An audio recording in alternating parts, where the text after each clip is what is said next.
pêche, astuce, matériel, séjour. Un carpodrome en pleine forêt. L'idée c'est vraiment d'aller les prendre là-bas, vous voyez, juste derrière l'arbre. Je vais mettre 2 petites coupelles de pelés. Il est très tôt, le soleil se lève tout juste. C'est les premiers rayons qui frappent l'arbre. J'ai attendu les rayons depuis 5 minutes. Donc les carpes sont là déjà en permanence parce qu'on est sur une zone très intéressante. L'été, chaleur, sous les arbres. Les carpes sont là, il y a toujours une partie qui est là non-stop et qui vit là. Le reste du temps, elles vont pouvoir circuler, d'autres poissons vont venir, mais sous les arbres, on sait qu'il y a une population qui est tout le temps calée dessous. L'été, printemps, été, quand il fait chaud. Pourquoi cette vidéo de pêche très simple? Pour vous montrer aussi que c'est vraiment accessible de s'éclater, de s'amuser sur une partie très courte.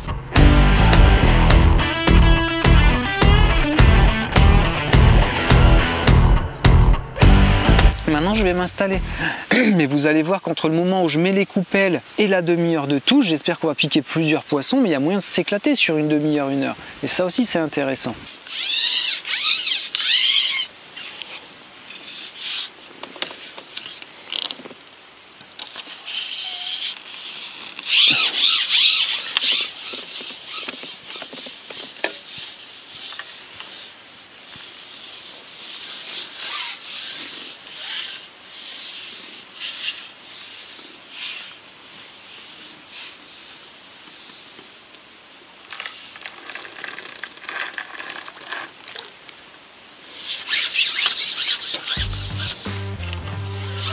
Un tout petit hameçon, bien sûr sans ardillon, à palette, je vous en ai parlé hier, taille 16, vraiment hameçon très petit, donc j'espère qu'on va pas trop décrocher.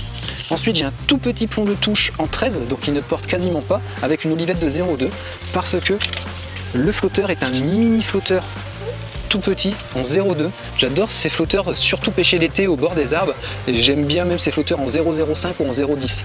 Là j'ai mis un 0,2, c'était celui qui était accessible dans la caisse. Il y a quand même une caractéristique sous ces arbres, c'est que c'est des aulnes, donc les racines au fond des aulnes ont tendance à dépasser très nettement, donc j'aime bien être un peu plus lourd et stable si je veux pêcher décollé, mais s'il n'y avait vraiment rien du tout, j'aurais mis un 0,10 vraiment, mais bon voilà, c'est un tout petit détail mais ça peut jouer. Et l'idée de ce flotteur, c'est qu'on voit quasiment rien quand il est à l'équilibre, il n'y a presque rien qui dépasse, c'est vraiment une toute petite marque, un indicateur pour que ce soit ultra sensible. Ce qui est super intéressant aussi avec ce type de flotteur, c'est pour faire des pêches en surface. Limite, il n'y a presque pas besoin de plomb, ou pour un 0,2 on met un 0,10 ou un 0,15 et encore, le poids du pelé peut faire la différence. Notre flotteur est très sensible, forcément un 0,05 ou un 0,10 ça porte quasiment pas avec le pelé, et à la descente on peut favoriser et avoir pas mal de touches comme ça. Donc cet étang est un carpodrome, vous êtes aux sources de la Chabanne, carpodrome sur le parc naturel des 1000 Vaches en Corrèze. Si vous ne me connaissez pas encore, je suis Mathieu, et à 37 ans j'ai tout quitté pour faire de mes rêves ma vie, et entre guillemets ma passion jeunesse, essayer de la mettre en place et la valoriser. En créant bien sûr de la valeur, donc de différents revenus. Déjà une touche, vous voyez, belle touche, à peine posée, donc la ligne à peine en équilibre, c'est la première coulée, là j'ai pas fait de coupure, et on a tout de suite notre première carpe.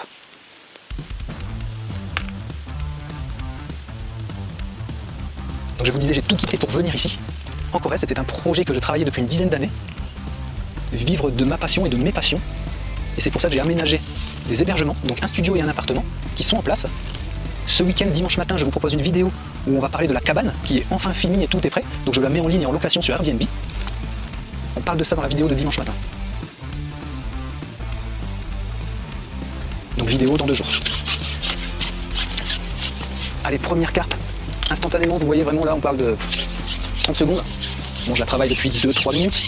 Ouais, peut-être un peu moins, à chaque fois on a l'impression que c'est long, mais en fait on a tendance à ramener les poissons assez vite.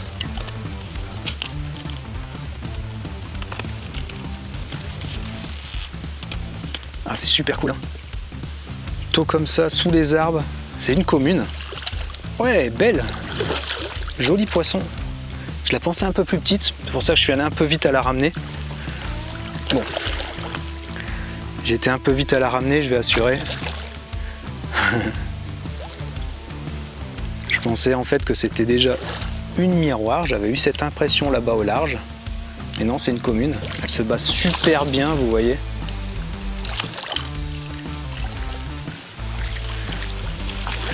Et voilà.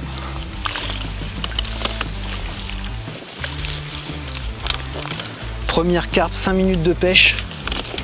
Je vous la montre.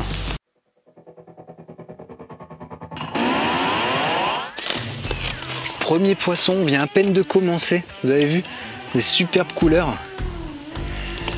Les pêcheurs qui viennent me confirment que le cheptel est très beau. Bon, je le savais bien sûr, je suis allé chercher un cheptel de qualité. Mais ça se confirme avec ce poisson, vous voyez. Allez, on perd pas trop de temps, parce que je décroche, je parle mon temps à parler. Mais si je veux faire 3 ou 4 poissons en une demi-heure, faut y aller.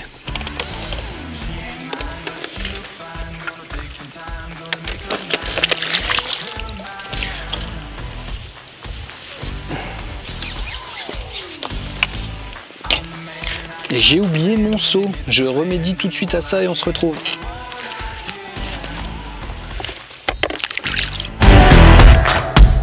Bon, je viens de regarder le temps et en fait on est à 15 minutes, donc je vous ai dit 9 minutes quand ça a commencé.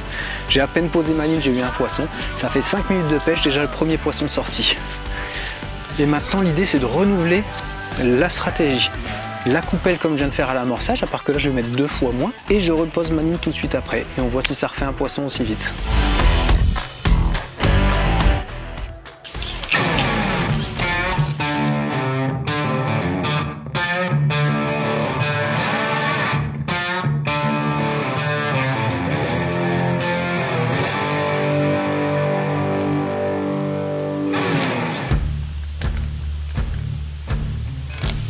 Donc j'ai senti dans mon relâché qu'une carpe l'avait prise en montant et j'ai laissé un tout petit peu.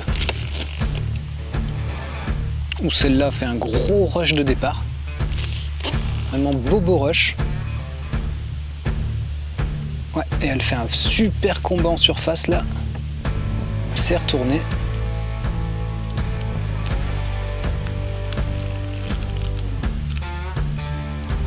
Deuxième poisson piqué en 10 minutes. J'espérais faire 4 poissons en une demi-heure, au moins en piquer 4 ou 5. Bon, on a déjà fait 2 en 10 minutes, ça démarre bien. Par contre, il faut les sortir avec. Il faut quand même rester assez concentré. Bon, même si, bien sûr, ça peut décrocher à tout moment. Ma ligne est volontaire, j'ai surtout un tout petit hameçon. C'est qui, lui? C'est bizarre, toi. Tout petit hameçon de 16, donc je peux pas non plus trop tirer. Faut laisser faire quand même. Selon où l'hameçon est piqué, tout simplement dans la chair. Pour moi, le problème avec ou sans ardillon, ça n'a rien à voir. Une fois que votre ligne est tendue, ça change rien. Et je me suis longtemps dit ça, mais en pêchant le carnassier et la truite avec des hameçons simples, sans ardillon, je me suis tout de suite dit ça, quoi.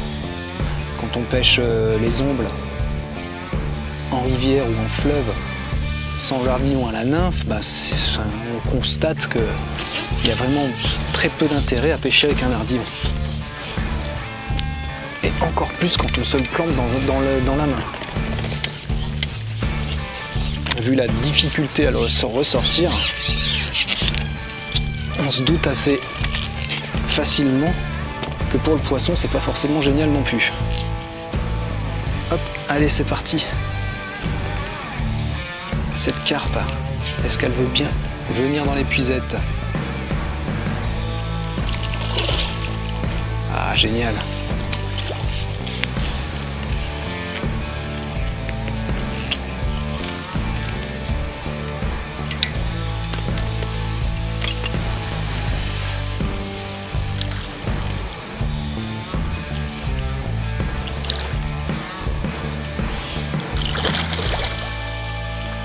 Bien sûr, quand vous épuisez, c'est le poisson qui va dans l'épuisette. Hein.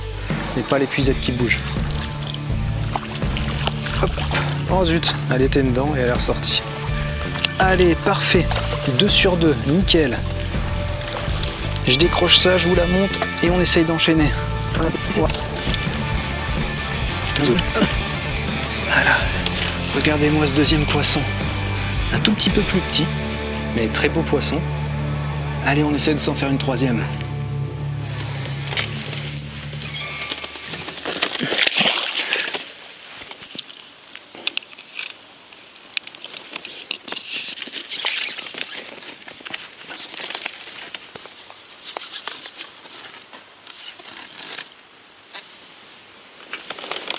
Allez, c'est reparti. Vous avez vu, j'ai remis mon petit plomb. En fait, comme c'est une olivette de 0,2 correspondant au point des flotteurs, ben, j'ai un tout petit plomb de 13. Et ce plomb a sauté. C'est pour ça que de temps en temps, je ne l'ai pas fait depuis quelques temps, mais avant, j'avais pris le coup de prendre des toutes petites bagues. C'est super pratique parce que du coup, ça coulisse. Oh, un beau bouillon. Beau petit bouillon. Donc juste à droite, je vais me placer dessus. Les petits nœuds des stop flottes sur des fils comme ça en 18, 20 ou 22 centièmes, ça fait le job pour stopper et du coup, on n'a aucun point faible sur le fil. Ça, c'est vachement cool. Parce que même un plomb poincé, mine de rien, ça reste un point faible sur le nylon.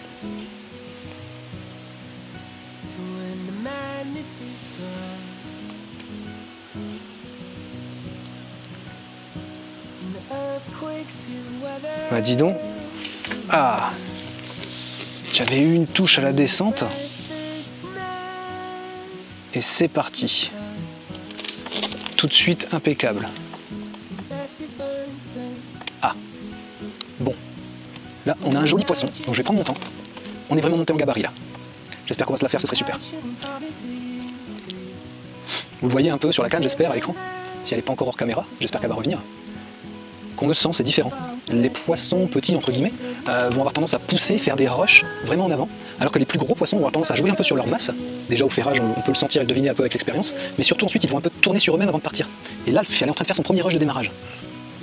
Elle vient de retourner, mais en fait, elle n'a pas encore vraiment poussé. Et il y a un moment où elle va aller, et c'est là où elle pourrait casser potentiellement. Surtout avec un hameçon tout fin comme je l'ai cherché, mais en même temps, je l'ai cherché. Je voulais mettre très fin pour essayer de piquer un ou deux beaux poissons. Et bah là, on en a un. Maintenant, j'espère qu'on va la sortir.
Bah non, c'est pas forcément une énorme non plus.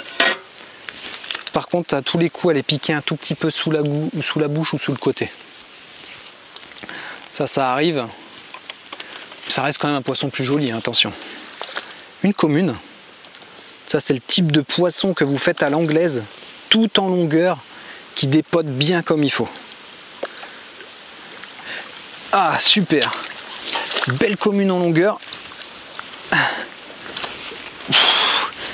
Donc on est monté en poids. Hop, je vous montre ça. Beau poisson. On est monté en taille, en longueur, en tout.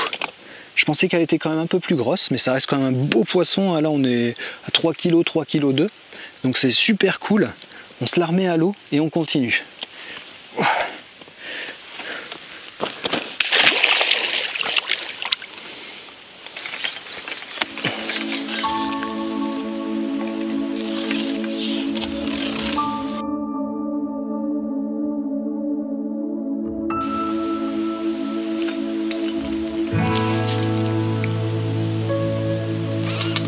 Et c'est reparti.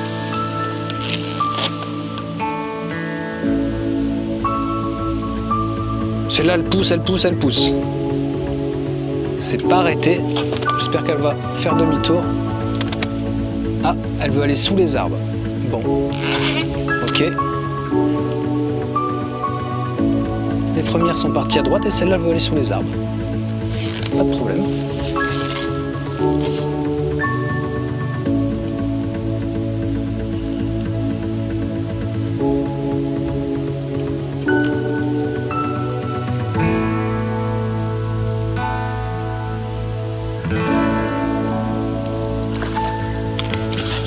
Revenez là, c'est une miroir. mince. J'ai failli me faire avoir avec la pente derrière. Bon, on est pas mal là. J'espère qu'on va la sortir.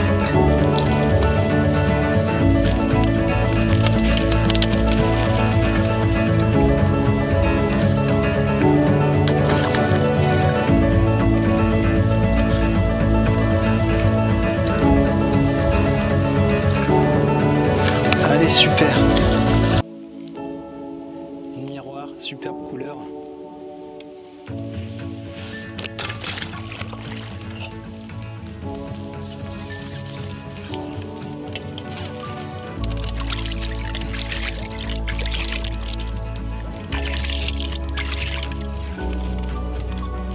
On est reparti pour la même stratégie.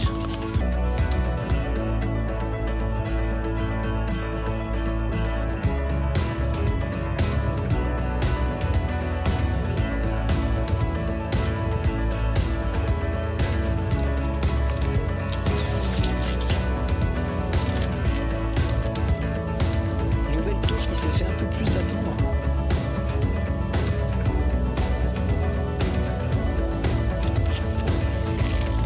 On dirait que c'est lourd.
Combat un peu bizarre, presque sur place, mais à sonder, monter, sonder, monter, sonder.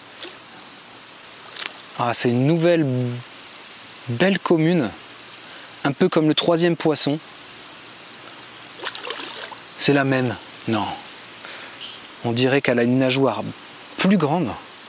Sa queue, ouais, sa queue est super belle. Super sympa. Encore un beau poisson. Ah. Je pense que c'est celle qui a les plus belles couleurs.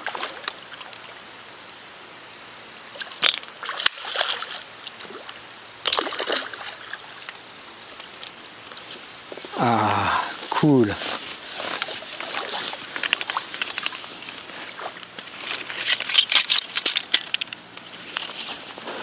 Excellent. Bon, la 3e est équivalente en couleur.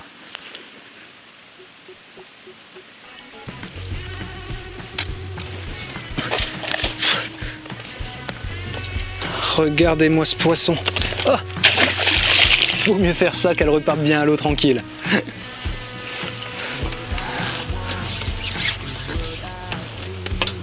Vous aurez eu une idée.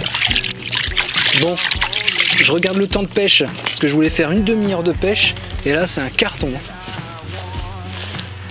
Oh là là, ça fait 31 minutes de pêche. Juste génial. Vous avez vu, j'ai dû faire, à mon avis, plutôt peu de coupures. Donc 31 minutes de pêche, 6 touches, une touche ferrée dans le vide, comme vous avez constaté, entre le 3e et le 4e poisson. Et on a fait une commune, une miroir, une belle commune, une miroir et une commune. 31 minutes de pêche, j'avais pas d'amorçage avant, vous avez tout vu en direct. Que dire de plus? Ça me paraît être un très beau début de journée. 5 poissons, on a au moins 2,4 kg de moyenne. Donc entre 11 et 12 kg de poissons pris en une demi-heure. Juste génial.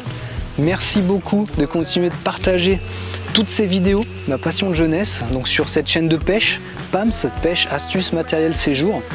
Je suis en train de mettre en place plein d'actions pour vraiment démarrer cette chaîne de manière encore plus intéressante, optimiser les playlists, multiplier les playlists, faire encore plus de vidéos qui puissent avoir un intérêt pour vous aider.